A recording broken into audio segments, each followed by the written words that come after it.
Assalamu alaikum. Welcome to the molecular biology part of the cytology and molecular biology course. I am Dr. Ma'mun Ahram. I will be teaching you this part, inshallah. So we'll start with the structure of nucleic acids, but before, let's introduce the material first. So there are two resources for this part of the course. The primary one, the main one, is the lectures themselves. Listen to them. Pay attention to every word, to every statement, even the jokes. By the way, sometimes I ask questions about jokes. So pay attention to what I say. The terms are important. The language that I use is quite important when it comes to molecular biology. Now you can also refer to another book known as The Cell, a Molecular Approach by Cooper and Hausman. I believe you can download it from the net. I love this book and I think it's an easy read. I like the figures and you should enjoy reading it, I think. So pay attention to these two resources. Now, this is the outline. What we will do is introduce nucleic acid structure, components of nucleic acids. We will go over a number of basic techniques. Okay, we're going to spend like 2-3 lectures talking about these techniques. These techniques are the base of this course. So you really need to understand them. You need to understand the concept. I'll try to simplify them for you. I'll try to download or upload animation videos for you as well, so that you can comprehend and you can visualize how these techniques work. Then I think we'll go over the human genome, composition of the human genome, really recent and fascinating information and data have been published in the past 5-6 years. We will go over a number of basic processes, including DNA replication. We'll do transcription, translation as well, and then we'll talk about DNA mutations and repair as well. So I'm not sure if I'm gonna stick to the same order of this outline. But these are the main topics. We're going to spend a good amount of time talking about regulation of transcription and regulation of translation as well. So you truly need to understand these concepts. So again, for this lecture, the main resource is the lecture itself, and you can refer to Cooper's textbook. These are the different pages, different chapters. So let's start. So we'll start with what molecular biology is and the main concepts or the main philosophy, let's say, of molecular biology. So molecular biology really is biochemistry. So it talks about the different reactions, the biochemical structures, the information in these molecules, but it's specifically related to DNA and RNA. Okay, so it's a branch of molecular biology. It is not genetics. Okay, there's an overlap between genetics and molecular biology.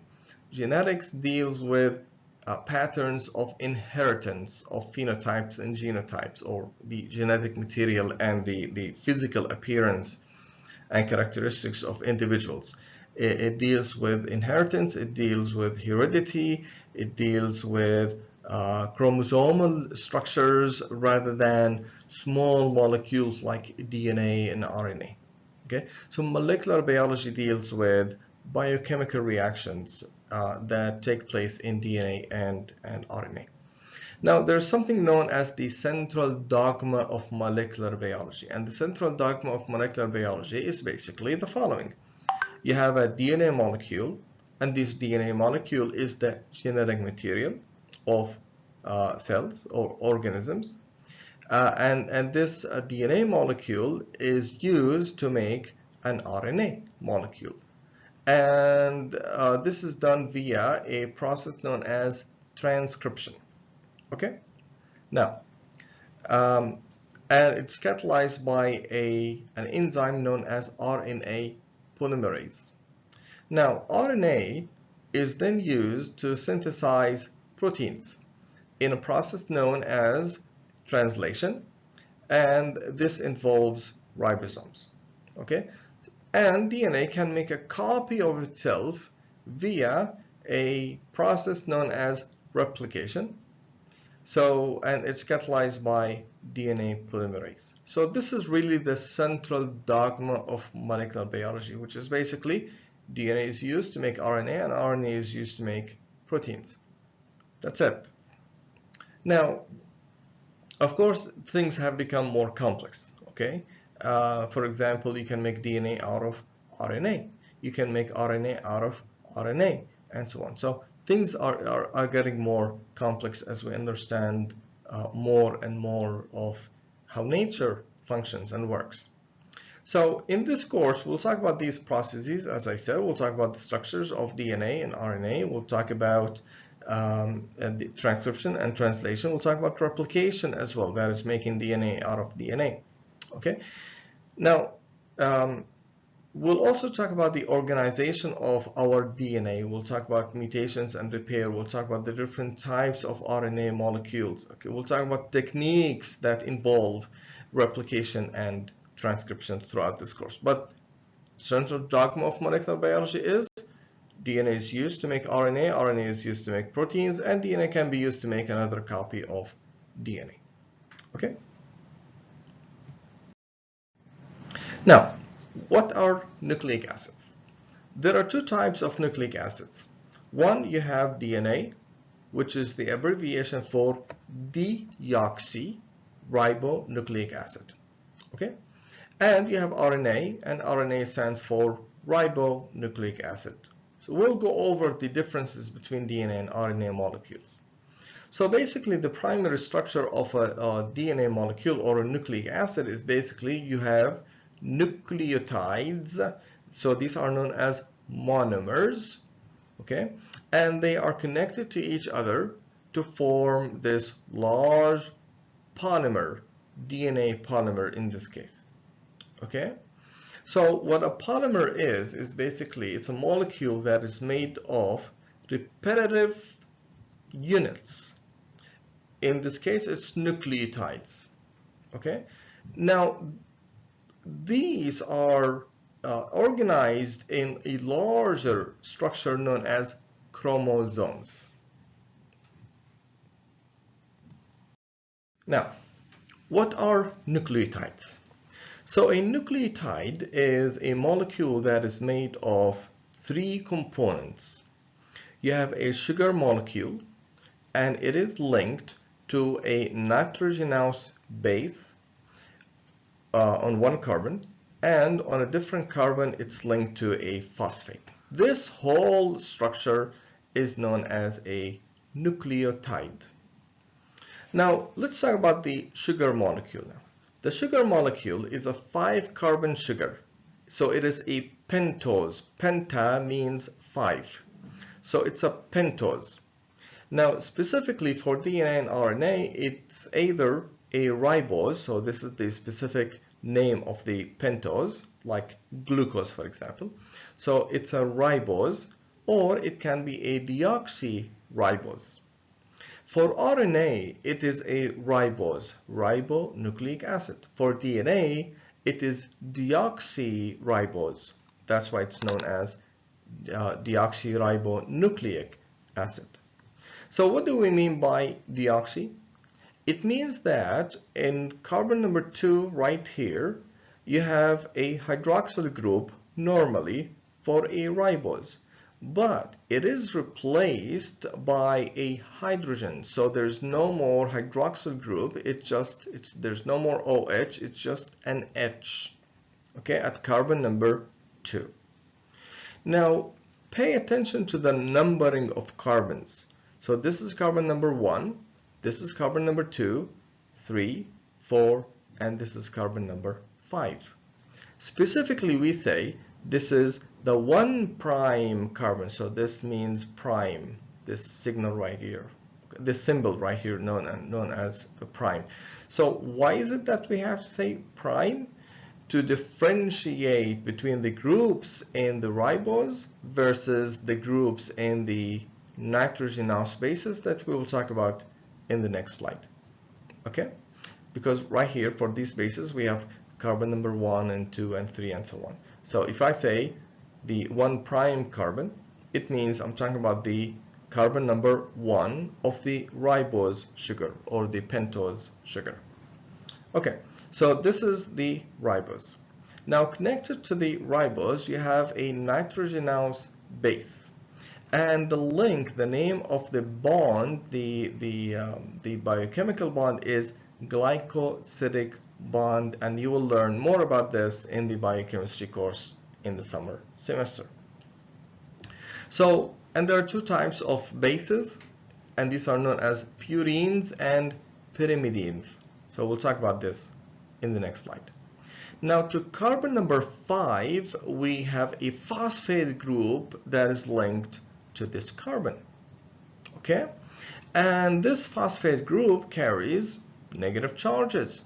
So if you have a DNA molecule, a large DNA molecule that contains a lot of phosphate groups, the whole molecule becomes quite acidic, and that's why it's known as deoxyribonucleic acid, because it's full of those negative charges in here. Now, to DNA, you can have positively charged ions associated with it, magnesium ions and sodium ions. Okay, and these are really important. The implications or the effect of having the negative charges having attractions with positively charged ions is really important, because in the DNA molecule you wouldn't have a lot of negative charges. Okay, these negative charges would be masked, so it becomes stable or more stable. There is less repulsion happening in the DNA molecule because of all of these negative charges. Okay, so this has important implications when it comes to DNA stability, as we'll talk about later on.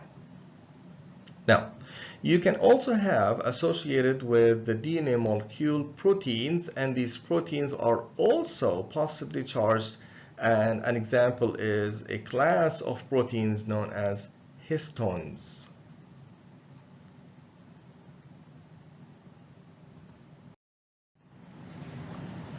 So let's talk about the nitrogenous bases now. As I said, there are two types of bases. You have what is known as pyrimidines and you have purines. Now notice the numbering of the different groups right here. So that's group number 1, that's a nitrogen, carbon 2, nitrogen 3, carbon 4, and so on. You don't have, by the way, to memorize this, but this is just to show you that we're using the word prime to symbolize the different groups of the ribose molecule. Okay, to differentiate the groups of the ribose from the groups in the purines and pyrimidines. Okay, so to nitrogen number 1, you have the glycosidic bond between the base and the sugar. And to nitrogen number 9, you can also have the formation of the glycosidic bond between the purine and the sugar. Now notice that pyrimidines are single ring molecules and purines are double ring molecules. So how can I differentiate between the two? Well, that's how I learned it when I was a student. The little word is for the big structure, and the big word is for the small structure. Okay, so pyrimidine is for the single ring molecule and purine is for the double ring molecule. Now there are different types of purines and pyrimidines. Okay, so if I say pyrimidine, I'm talking about this structure, but this structure can have different forms. So for pyrimidines, there are 3 different types: cytosines, thymines, and uracil. Okay, now notice the differences between them. So for cytosine, for example, you have a ketone group right here, right, and you have an amino group in here. Now for thymine, it looks exactly like cytosine, except that there is no more amino group. There is rather a ketone group right here. Okay. Now uracil looks like, sorry, and thymine also has a methyl group. Now uracil looks like cytosine, except that it has cytosine has an amino group and uracil has the ketone group. Okay. Now you will learn later on that cytosine exists in both DNA and RNA. Thymine exists in DNA, but not RNA. That's in humans. Okay, it exists in some RNA molecules in like bacteria and so on. But we're mainly focusing on human cells. And uracil exists only in RNA molecules. Okay, so there are differences between DNA and RNA, and throughout this lecture, we will talk about these differences. Okay, so you need to pay attention to that. Now, purines, the double ring molecules, there are two types that make up nucleic acids. You have adenine and you have guanine. Now, a major difference between them is that for adenine, you have an amino group right here. For guanine, you have a ketone group right there. Okay, so now there are different types of purines and pyrimidines, by the way, so it's not only these 5, but these are the 5 molecules that make up nucleic acids. These are the main ones that we have to focus on. So as I said, there are differences between DNA and RNA. You will learn that DNA is mainly double-stranded, RNA is mainly single-stranded, so it's made of one strand. That's for RNA, and DNA is made of 2 strands. For DNA, it's a deoxy ribose. There is a hydrogen. For RNA, it's a ribose. There's a hydroxyl group. Now, in terms of the bases, they both contain cytosine, adenine, and guanine, but DNA mainly contains thymine and uracil exists in RNA only. Okay. Now there are always exceptions, especially in lower organisms like viruses and bacteria. Okay. So let's learn a few terms in here. I said that nucleotides make up DNA and RNA. So what is a nucleotide? A nucleotide is basically a molecule that is composed of 3 components, and these are the sugar, the pentose sugar, the nitrogenous base, and number 3, the phosphate. Okay? Now, if you remove the phosphate, you will end up with 2 components, and these are the sugar and the base. Now this molecule is known as a nucleoside. So a nucleoside is basically a sugar with a nitrogenous base linked by a glycosidic bond. If you add a phosphate group, then it is known as a nucleotide. Now a nucleotide can have actually 1 phosphate group, 2 phosphate groups, or 3. So if I say this is a nucleotide, I would know that it contains a sugar, a base, and a phosphate. But how many phosphate molecules? I don't know. It could be 1, 2, or 3. Okay? So in order to be very specific with the naming, we say it's a nucleoside monophosphate. You see? So if I say nucleoside monophosphate, it's a nucleoside, so it contains a sugar and a base.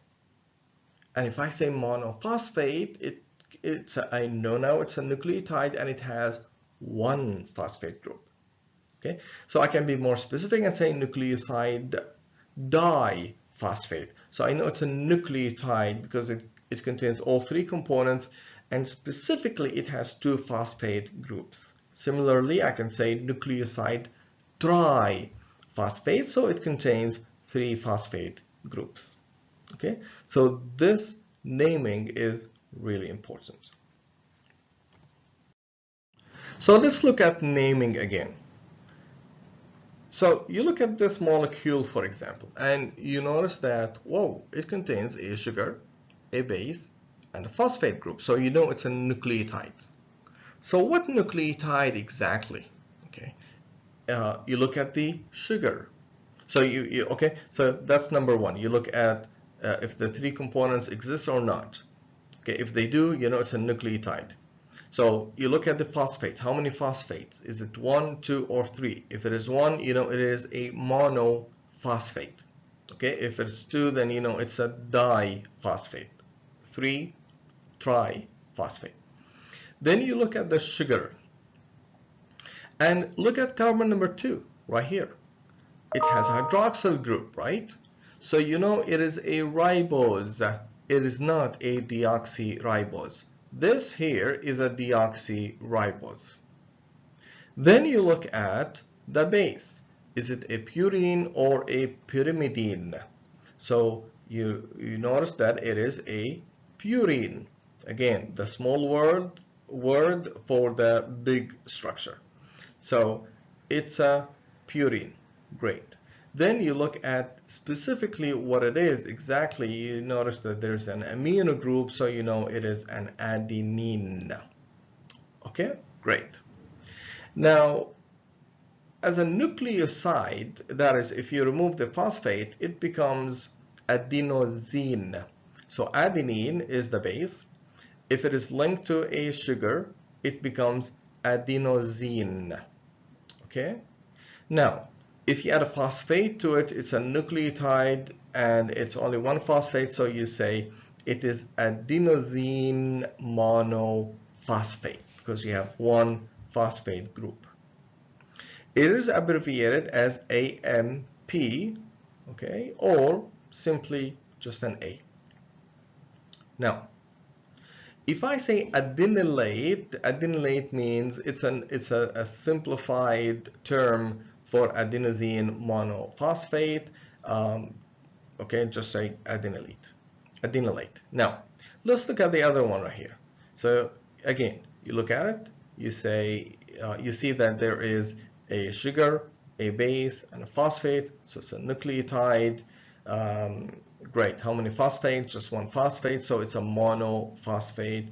Is it deoxy ribose or ribose? No, it is a ribose molecule. Great. So you look at the base. Is it purine or pyrimidine? It's a purine. Great. You look at it specifically and you say, aha, it's a guanine. So as a nucleoside, you say it is a guanosine. When you add a phosphate, it becomes guanosine monophosphate. So that's the name of the nucleotide, or you can simply say guanylate. Now you look at the other 2.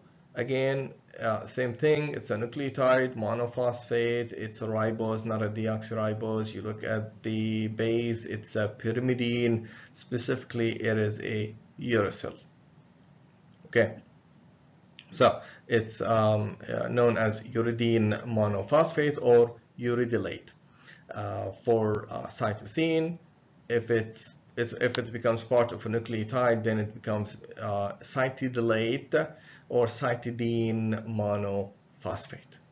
Okay, and note the abbreviations CMP, C, UMP, U, and so on. So these are the nucleotides that make up DNA. So you have deoxyadenosine or deoxyadenosine monophosphate, deoxyguanosine monophosphate, deoxythymidine monophosphate or deoxythymidylate, and you have deoxycytidine monophosphate or deoxycytidylate.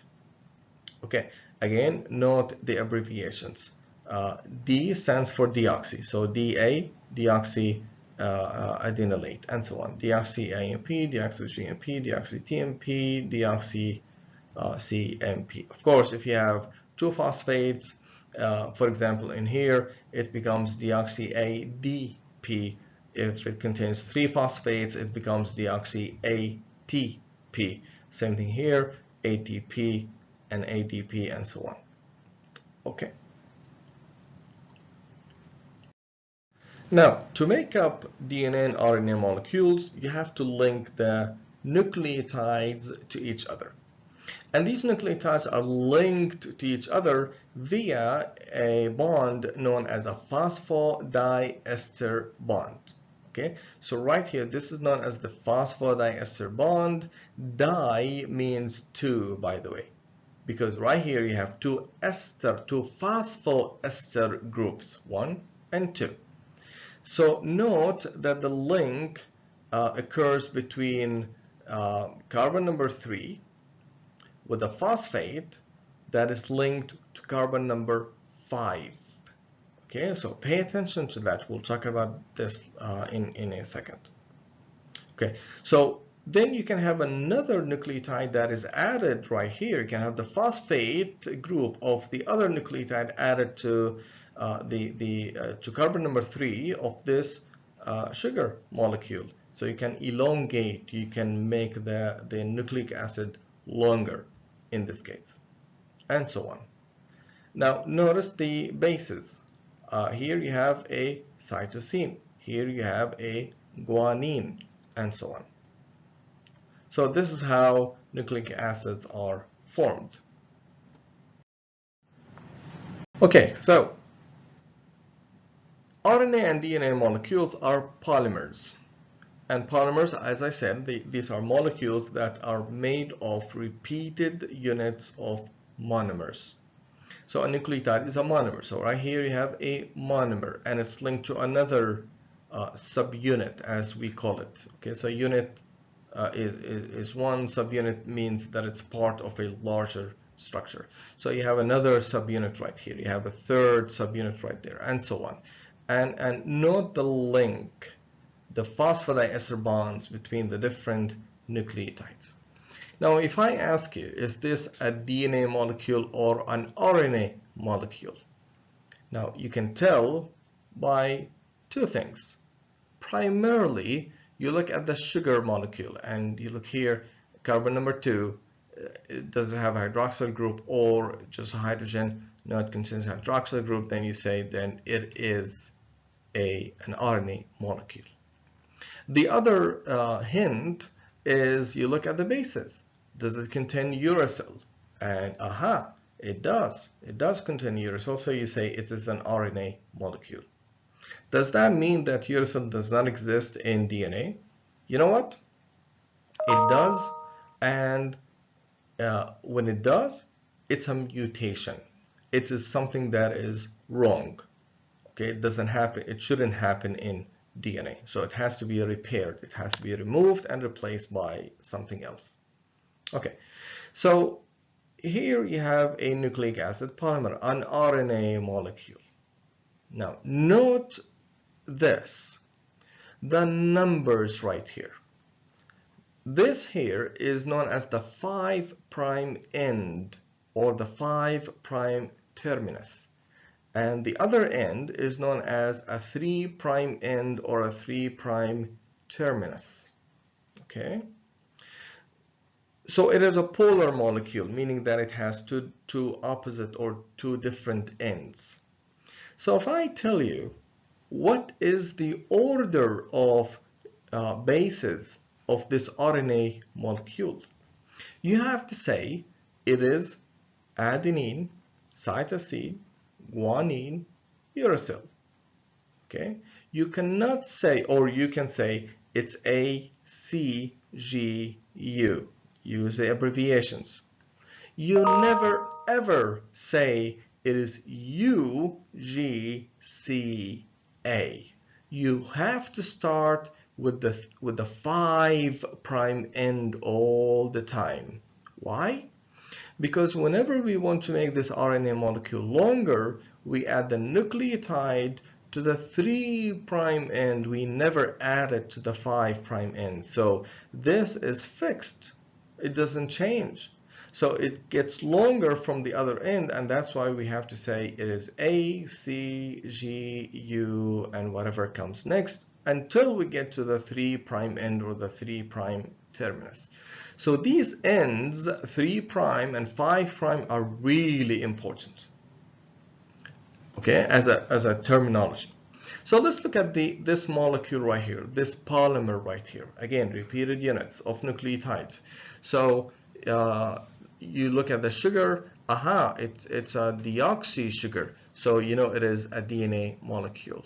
The other hint is you look at the thymine and you say, it is DNA. So if I say, what is the sequence? Pay attention to the wording. If I say, what is the sequence of the DNA molecule, what I'm talking about here, what I'm asking for right here is, what is the order of nucleotides in this DNA molecule? What is the sequence of the DNA molecule? And you say it is TGCA. Now, if I don't know what this molecule is, I look at it and I say, this is a deoxy T or DT, this is DG, this is DC, this is DA, and so on. But if I say this is a DNA molecule and its sequence is TGCA, you know that I'm talking about a deoxy nucleotide. I'm not talking about a regular nucleotide with a hydroxyl group right here, okay?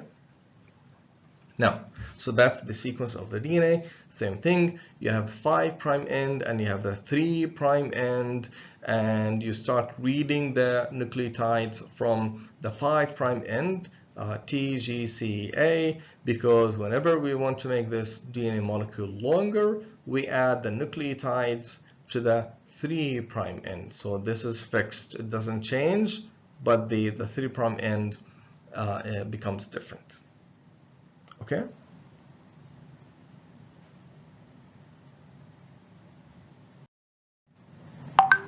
Now, let's look at the DNA structure. The DNA molecule has a certain characteristics, and these are listed in here. Okay. So first of all, it's a double helical molecule. It's a double helix. Okay, so this is the famous name for the DNA molecule. It's a double helix molecule. What I mean by helix is that it looks like a spring, right? So it rotates, it keeps on rotating. And you have two strands, we call them two strands, that intertwine around each other. Okay, in a helical formation. So notice here how you have this strand in front, and then it rotates, it goes to the back, and this one comes here to the front, and so on. So it's a double helical molecule. Now, the DNA structure, by the way, was revealed by two scientists known as Watson, this is Watson, and Crick, this is Crick right here. And they did something known as crystallography. Basically, they converted DNA molecule into a crystal and they hit it with X-ray, and you got this pattern. And based on this, and I don't know how they did it, but they interpreted this image into this structure. But there is dirty history behind it, by the way. So anyhow, they got the Nobel Prize, I think, in 1961 or 1962, and their discovery was published in 1953. Really famous scientist. This person is still alive, Watson is still alive, and he got into trouble like 2-3 years ago with racist remarks. Anyhow, so DNA is a double helical molecule right here. That's how it looks like. Now, it is not a perfect helix. This what a perfect helix would look like, okay? Really uniform helical structure. Rather, you have it sort of like bent, as you notice in here, okay? So it's not a perfect helix. So that's the first one. It is a double helical molecule.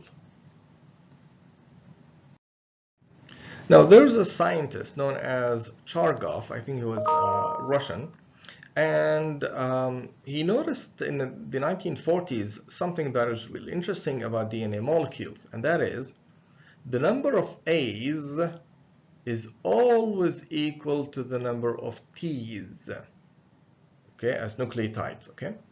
And the number of G's is always equal to the number of C's. And the number of purines is always equal to the number of pyrimidines, okay? Now, but it's not necessarily that the number of A's and T's would be equal to the numbers of G's and C's, by the way. Okay? So again, A is equal to T, G is equal to C, and purines are also always equal to pyrimidines. So based on this information, Watson and Crick came up with their model for DNA structure. Something else about DNA structure is that these two strands are linked to each other via hydrogen bonding between the bases. So whenever you have, for example, an A right here, so that's an A, it's always hydrogen bonded to a T. This T exists on the other strand. And the number of hydrogen bonds is always 2. Now, on the other hand, Ag is also hydrogen bonded to a C, and the number of hydrogen bonds is always 3. Okay, so you have two bonds, two hydrogen bonds between A and T, and you have 3 hydrogen bonds between G and C, and this has very important implications about the stability of the DNA molecule as a double-stranded molecule.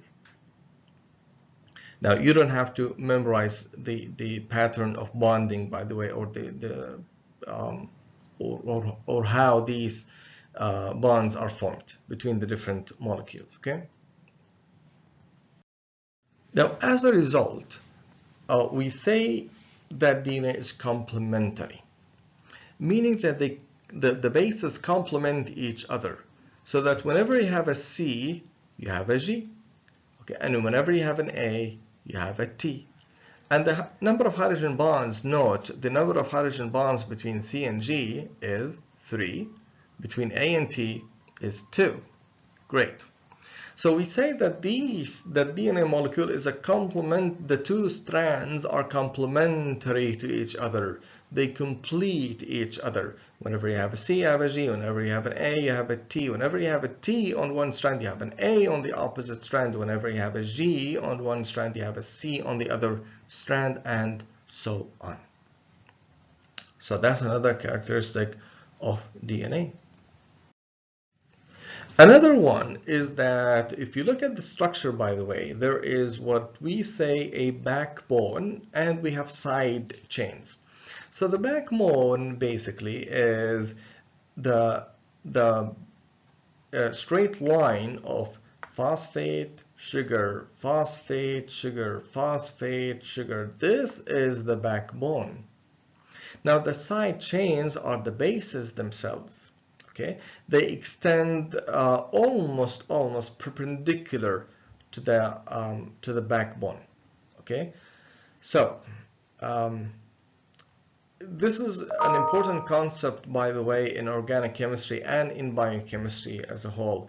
That is, you have, especially in polymers, for polymers you always have this backbone, and sometimes you have side chains as well. So when we talk about proteins in the biochemistry course, you would notice that there is a backbone and you have side chains as well. Okay. Now, something else about DNA is that it is anti-parallel. What do I mean by that? Remember, it's double-stranded molecule. Okay, and each one of these strands has a 5' end and a 3' end. Okay, but the two strands are not parallel to each other. they are in fact anti-parallel. What we mean is that you have one strand where on top you have 5' end, okay, so that's the carbon number 5 associated with phosphate, okay, and on the other end you have the 3' carbon right here. So that's the 3' end. Now, if you look at the opposite, the complementary strand, you would notice that actually on top you have the 3' end, and in the bottom you have the 5' end. Okay, so the two strands are anti-parallel to each other, and this is another important characteristic of DNA. Now, whenever, by the way, we write the sequence of nucleic acids, we can do them in different formats. So for DNA, I can do it this way. For one strand, 5', A, T, G, G, C, C, etc. Okay. Now I can write the opposite strand as well, and it has to be anti-parallel, and it has to be complementary as well. So you say 3', T, A, C, C, G. Okay, so whenever there's an A, there's a T. Whenever there's a T, there's an A. Whenever there's a G, there's a C. Whenever there's a C, there's a G, and so on. Okay, so the molecule is complementary, is double-stranded, and the two strands are complementary to each other, and they are anti-parallel to each other as well. Now, for RNA, since usually it's a single-stranded molecule, we say 5' A, U. Aha, notice the U. There's a U, there's no G. G, G, C, C, U. Now, for DNA or RNA, by the way, I can say, for DNA, for example, I can say, if I ask you, what is the sequence of this DNA molecule, you can just say, it's A, T, G, G, C, C, T, G, whatever. Now, you don't have to tell me two things. One, you don't have to tell me 5' and 3', because once you start with A, T, G, G, I know that you are starting with you're starting at the 5' end, and you end at the 3' end. Okay. Number two, the second thing that you don't have to tell me is what the complementary strand is. You don't have to write this whole thing. If you just say it's A, T, G, G, C, C, I know that you're starting at the 5' end, and I know that the complementary strand is T, A, C, C, G, G, and I'm starting the complementary strand at the 3' end. Okay? Now, if I want to read just the complementary strand, I would have to do it from this end, by the way. From the 5' end, I would have to say T, G, A, unless I say 3' T, A, C, C, G, G, 5', then I know exactly where I'm starting at. So if I don't say 5' and I start reading the bases, you should know that I'm starting at the 5' end. I hope it's clear. Same thing with RNA, by the way. Okay, so DNA is flexible. Okay, it's a stable molecule, but it's flexible, or I can say DNA is flexible yet stable. So basically the idea is that it's like an electric wire right here. Okay, if you try to stretch it, you try to rip it off, you wouldn't be able to. Okay, because it's really strong. It's a strong structure, just like DNA. Okay, but it's flexible just like an electric wire. It can be bent, and this is an important characteristic in DNA. This is how it is packed in our in the nucleus of our cell, of every cell in our body. This is how it interacts with proteins as well. Okay, because it's flexible, it can be bent. Something important about DNA molecule is that since it is not a perfect helical molecule, it contains what we call as grooves. Okay, so there are two grooves in here for a DNA molecule. You have what is known as a minor groove and you have a major groove right here. Okay, notice the space in the major groove. It's larger than the minor groove.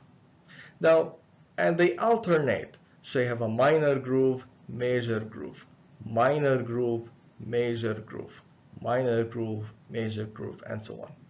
Now, opposite to a minor groove, you have a major groove. And opposite to a major groove, you have a minor groove. So why is that important? So these grooves are important for facilitating the interaction between DNA and proteins. So this here is a DNA molecule. So notice here you have a major groove, and right here you have a minor groove right there. Okay, so you have a major groove in here and you have a minor groove in there, and so on. So proteins need space.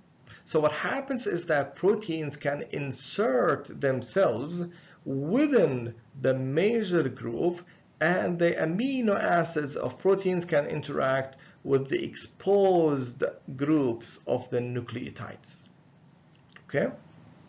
Notice that, for example, this part of the protein cannot insert itself in the minor groove, but these two parts can. Now, once they insert themselves into the major groove or grooves, they would be closer to the nucleotides and they can interact with these nucleotides. And that is why proteins can interact specifically with specific sequences of DNA, because you have specific amino acids within the protein that exist in a certain space that can interact with specific sequences or specific nucleotides within the major groove. Okay, and this specific interaction is very important as well when we start talking about replication and transcription and so on. So the importance of the major groove is that they facilitate interaction with proteins. Okay. Now, so again, you have this interaction right here. That's in case I flip it. You have the bases, by the way, are not totally embedded within the strands. Rather, you have some groups of the nucleotides exposed outside the nucleotides, and these groups can interact with amino acids within the proteins. Okay, so you have this specific interaction between DNA and proteins. And something else that I should emphasize is that what's important about biochemistry or molecular biology is really not necessarily the covalent bonds. It's rather the non-covalent interactions.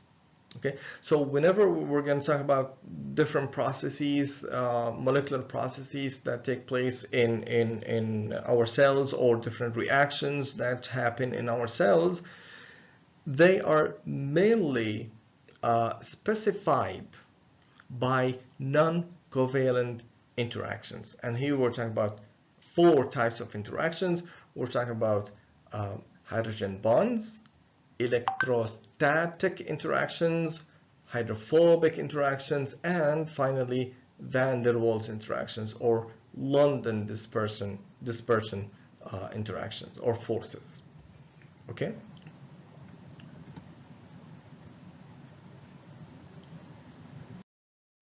Now, there are differences in the way chromosomes look like in prokaryotes and eukaryotes. You know that eukaryotes, U means true, meaning that it's a cell that contains a true nucleus. Prokaryotes meaning that they lack nuclei. So you have DNA swimming sort of in the cytoplasm, whereas in eukaryotic cells you have DNA enclosed in a nucleus, surrounded by a nuclear membrane.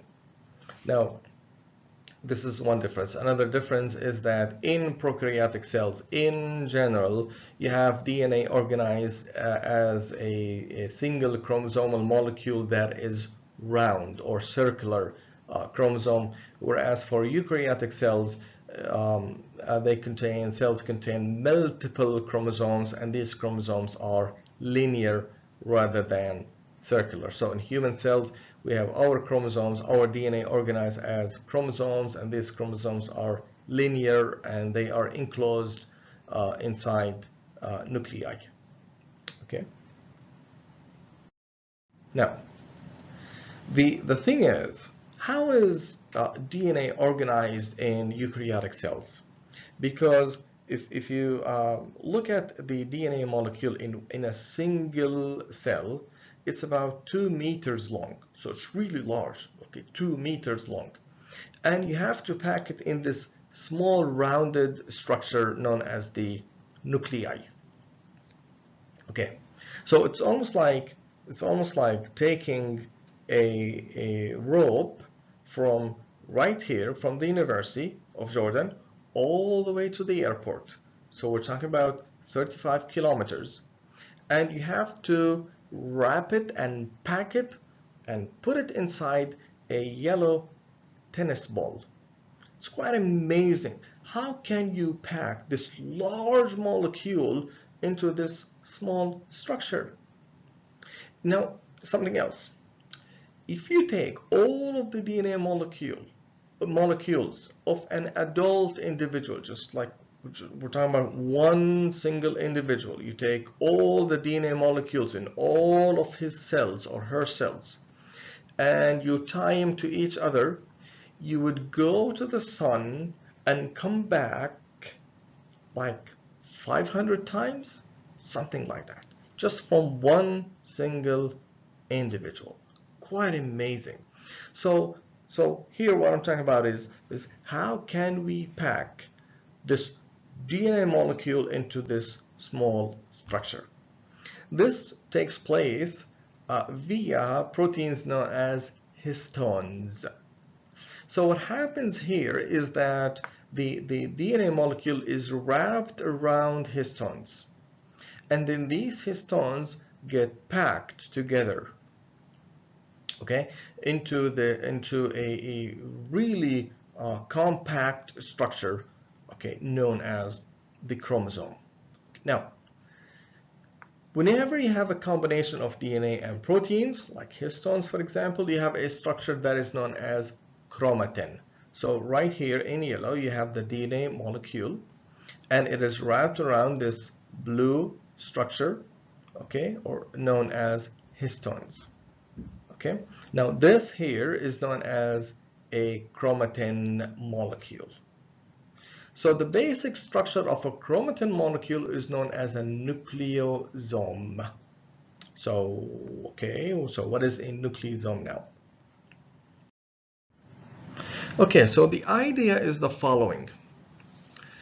You have histone molecules. Well, okay, so you have histone molecules, and there are 5 types.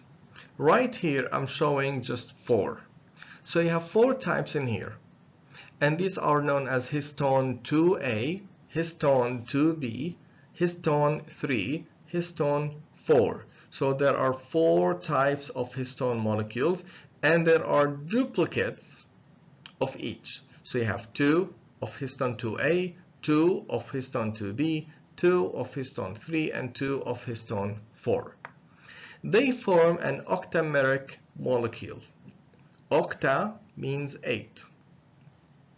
So I have this octameric molecule, and wrapped around this octameric molecule is 146 base pair, or 146 base pair DNA molecule. Base pair because you have 146 on one strand and 146 on the other one. So we say base pair. So, okay, so you have this molecule right here. Now, this here is known as the nucleosome. So what a nucleosome is specifically, is the following. It's the octameric structure of histones, of the 4 histones, or I should say the 4 types of histones, or 8 subunits. And you have the DNA that is wrapped around it, and you have a free DNA. Okay, this is known as the linker DNA. So this structure right here, the octamer plus the DNA that is wrapped around it, plus the free DNA, is known as the nucleosome. Okay, same thing here. Okay, so that's the octameric molecule, the DNA wrapped around, and you have the histone-free DNA. This is known as a nucleosome. Now, what happens right here is that you have the octameric, again, structure, you have the DNA wrapped around it, and you have another histone. This is the 5th histone, and it's known as histone 1. It's sort of like it seals the interaction between the DNA and the octameric structure. So this here is known as a chromatosome. Okay, so basically, if you have the octameric molecule right here plus the free DNA, and you can have histone H1 involved, this is known as a nucleosome. Okay, but if you look at the structure only, this here, right here, without the linker DNA, then it is known as a chromatosome. Okay, so different terms, but they mean different things. Now, the thing is with histones is that they bind to DNA, forming a chromatin. Again, a chromatin is a combination of DNA and proteins, specifically histones, and the DNA is packed.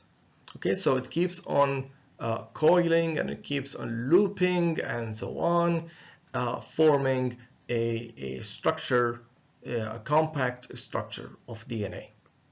Now, if we have the DNA being packed and highly compact, it is known as a heterochromatin. Okay? If you have the DNA loose, as what you can see in here, if you have this loose structure, then it is known as a euchromatin. Now, the difference between a euchromatin and a heterochromatin, or the conversion of a euchromatin into a heterochromatin, or heterochromatin to a euchromatin, is really dependent on histone H1. What histone H1 does is that it really packs the DNA molecule. If it is released from the chromosome, if it is released from the DNA becomes a loose structure. Again, this has important functional implications when we talk about transcription. Okay, so someone would say, خلاص, I'm fed up with all of these terminologies.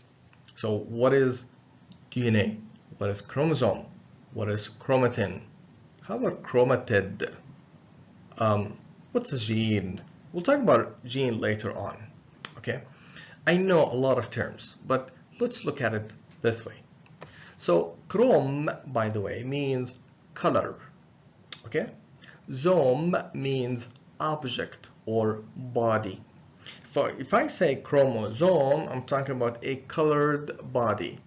The reason is that when it was first discovered in the late 1800s, they were able to color this structure, chromosomes, and they said, oh, that's the colored body. This is chromosome. And from this term, they came up with the different terms like chromatin and chromatid and so on. Okay, so let's look at the different terms right here. Okay, so that's a chromosome. So it is a complete structure of DNA molecule. Okay, a single unit. Now, in our cells, usually we have only one arm, and this arm is known as a chromatid.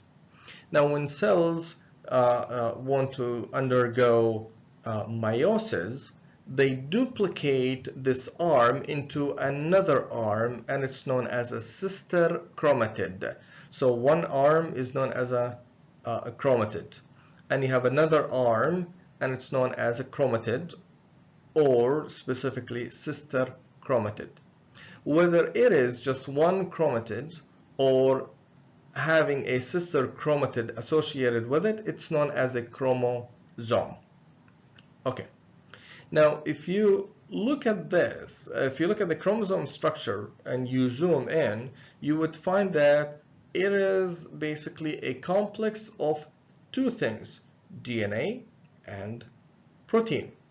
So it's known as a chromatin. So you zoom in and you're not looking at chromosome anymore, or you're not looking at chromatid anymore. You're rather looking at a DNA molecule plus proteins associated with it, with the DNA molecule. Now, if it is highly packed, it is a heterochromatin. If it is loosely packed, it is a euchromatin. Now, you look at just a single molecule, or you zoom in further, and you notice the octameric structure plus the free linker DNA. It links the different histones to each other, and it is known as a nucleosome. So this structure right here is known as a nucleosome. So if you look at this structure only, the octamer plus the DNA that is wrapped around it, you know it is a chromatosome. So let's release the histone molecules, and you would only get a DNA molecule, which is a double-stranded helical molecule.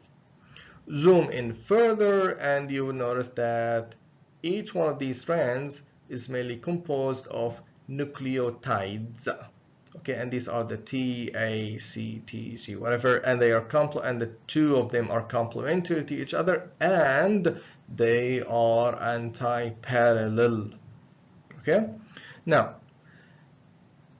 a certain sequence of nucleotides within the DNA molecule would make up the code for a gene. So right here you have a certain sequence of nucleotides, and they make up a gene right here. And you have another sequence, and it codes for another gene. And here you have a region that is intergenic. That is a region that is between genes. Okay, so you have maybe a third region right here, and it encodes another gene. Now please note the terms that I'm using. So it encodes, because here you have a code right here, like a computer code. Okay, so you have a code. So this sequence encodes another gene, and so on. So a gene is located on the DNA molecule, and the DNA molecule is associated with histones forming nucleosomes, and you have nucleosomes wrapped around each other forming a chromatin structure, and this chromatin structure is part of a chromosome. And the chromosome can be made of just one chromatid or two chromatids. Okay, a chromosome and its sister chromatid. Okay, now remember something else. This lecture is full of terms. Now remember something else. We are diploid. Our cells are diploid. What do we mean by that?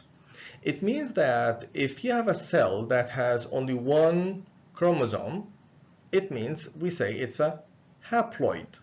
Okay, I'm not talking about chromatids, I'm just talking about full chromosome here. Now our cells are diploid, meaning that we have two copies of every chromosome. One chromosome comes from the mother and the other chromosome comes from the father. Okay, so these two chromosomes, we call them homologous chromosomes. Homologous chromosomes.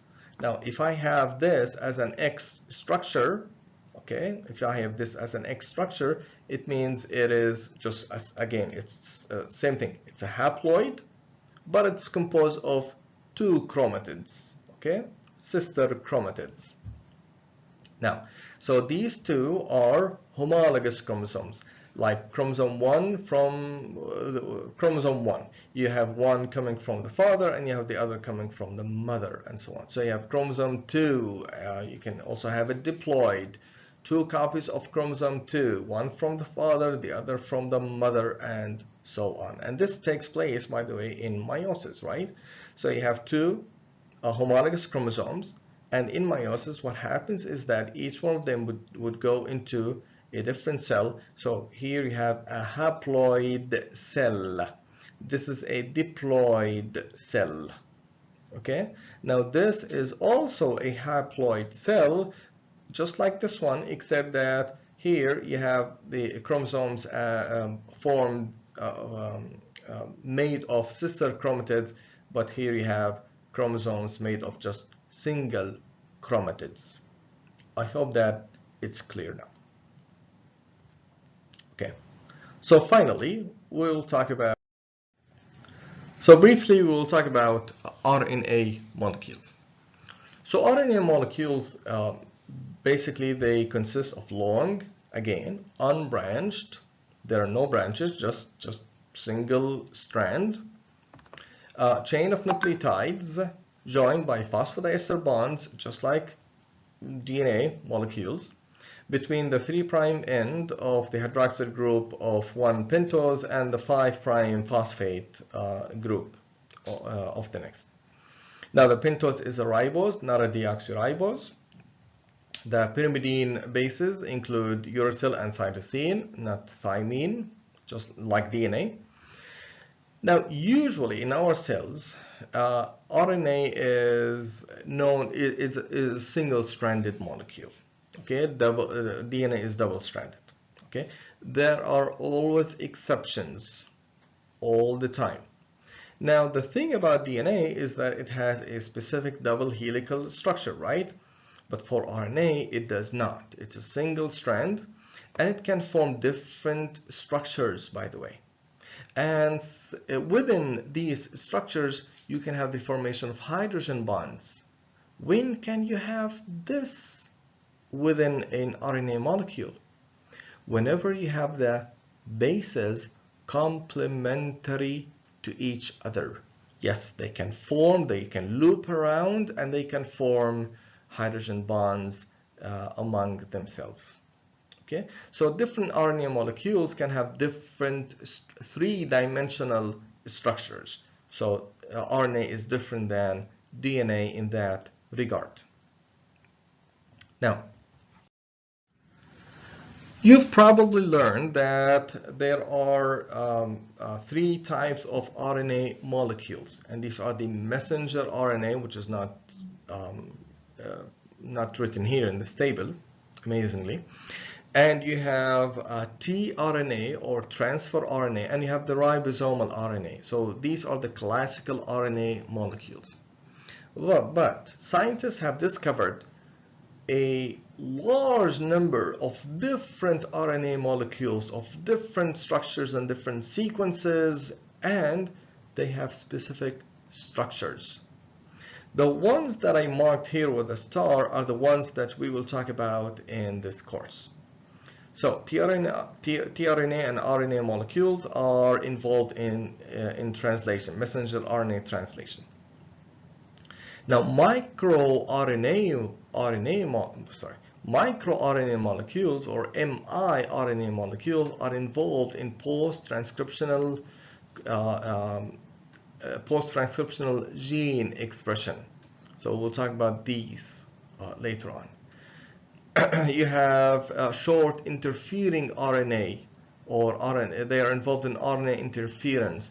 They have similar structure, similar function as microRNA molecules, interfering with the function of messenger RNA in using it for translation, using it for protein synthesis.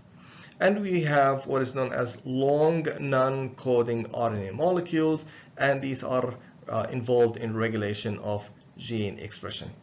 Now, you're lucky that you don't have to know all of the functions of the different RNA molecules, because they are really important They haven't discovered, most of them haven't discovered in the past 5-6 years.